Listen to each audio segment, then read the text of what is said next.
अच्छे और बुरे भावों की उत्पत्ति, ये 10 बातें प्रधान होती हैं। आपके अंदर अच्छे भाव आ रहे या बुरे भाव आ रहे तो उनमें ये 10 बातें प्रधान हैं। पहला, स्थान। आप कहां बैठे हैं, कहां रह रहे हैं, किस जगह खड़े हैं, आपको स्थान देख करके ही बर्ताव में उतरना है। जैसे मदिरालय है, आप वहां खड़े होंगे तो तमोगुण अपने आप बढ़ने लगेगा, आसुरी प्रवृत्ति बढ़ने लगेगी।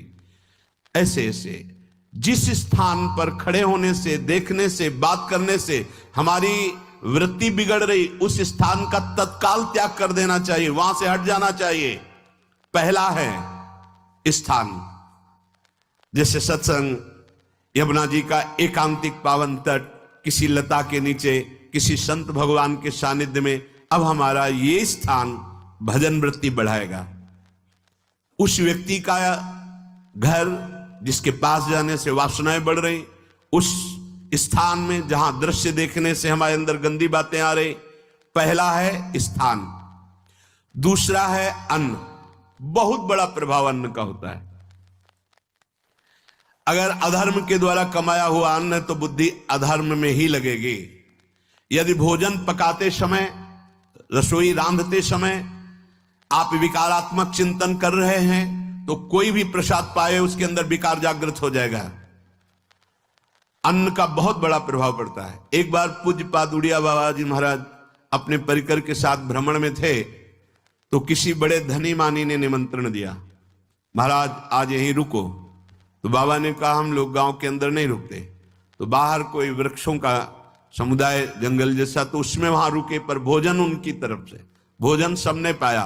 जब सुबह हुआ तो महात्मा जन, साधक जन एक दूसरे की तरफ देखे और बोले आज तो हमको बड़ा दोष हुआ, गंदा स्वप्न आया और हमारा संयम बिगड़ गया।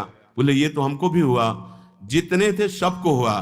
उड़िया बाबा के समीप गए, बाबा ने कहा अच्छा ऐसा हुआ, ये तो अन्न दोष है, बुलाओ सन्न पवाने वाले को, फिर चलेंगे। बुलाया और बाबा ने कहा बिल्कुल सत्य बोलना, नहीं तो आप जानते हो इतने महात्माओं के संयम को आपने भ्रष्ट कर दिया, सत्य बोलना क्या बात थी।